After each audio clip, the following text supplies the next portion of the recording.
अस्सलाम वालेकुम friends, welcome to my channel. आज का हमारा टॉपिक है उट्रोजेस्टन नेचुरल माइक्रोनाइज प्रोजेस्टेरॉन। आज की इस वीडियो में हम आपको सपोजिटरीज एंड पसेरीज किस तरह से हम स्टेप बाय स्टेप इसको यूज़ कर सकते हैं, आज हम इस वीडियो में आपसे डिस्कस करेंगे। इसके अलावा जो इसके इंडिकेशंस है, side effects and Contra indications है, वो मैं अपने एक दूसरी वीडियो में आपके साथ शेयर कर चुकी हूँ। इस वीडियो में हम आपसे जस्ट इसको किस तरह से यूज़ करना है वो शेयर करेंगे, क्योंकि अक्सर लोगों को प्रॉब्लम होती है कि इसको रेक्टली या विजाइनली किस तरह से यूज़ किया जाए। सबसे पहले आप अपने विजाइना को अच्छी तरह से सोप से वॉश कीजिए। नॉर्मल कोई भी सोप ले लीजिए, उसके बाद हैंड वॉश कीजिए प्रॉपरली अपने।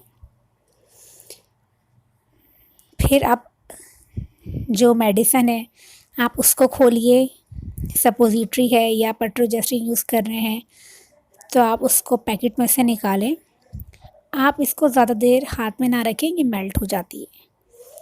ये एप्लीकेटर है और जो आपको सपोजिटरी यूज़ करनी है, ये पसेरी आपको इस तरह से इसमें इंसर्ट करनी है। उसके बाद आपको 1 इंच या 1.5 इंच तक रेक्टम में या विजाइना में इंसर्ट करनी है।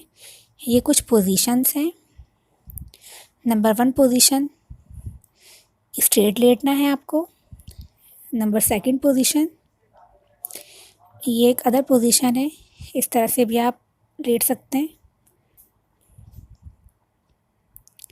जब आप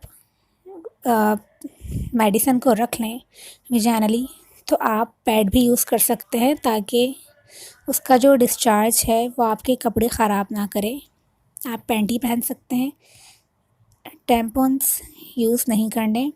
जो आपकी मेडिसिन है उसको आपको फ्रिज में रखना है, रेफ्रिजरेटर में, ताकि वो मेल्ट ना हो और आप इजीली यूज़ कर सकें। इसको यूज़ करने के और भी तरीके हैं।